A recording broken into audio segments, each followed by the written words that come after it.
Good morning सबैजनालाई।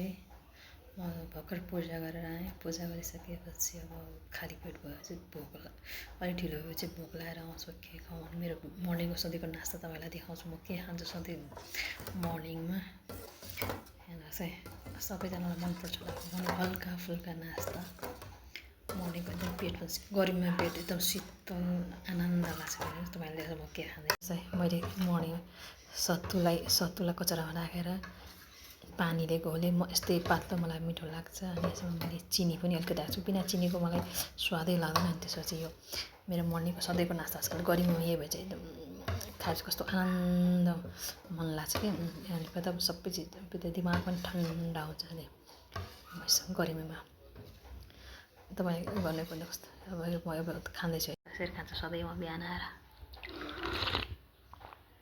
आनन्द लाग्यो, यस्तो शीतलको वाउ, दिमाग पनि ठन्डा भइहाल्छ। कस्तो मजा आउँछ। हल्का फुल्का सबैजना खानु सक्छ गर्मीमा होइन।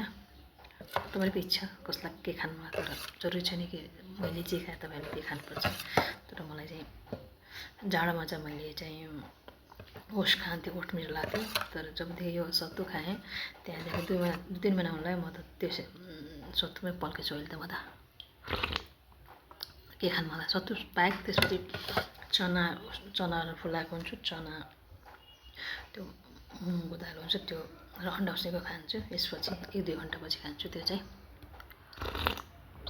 By guys, take care. अब म नास्ता खान्छु आरामले, फेरि डिस्टर्ब पुग्छ कि खायो भने के भने बाई।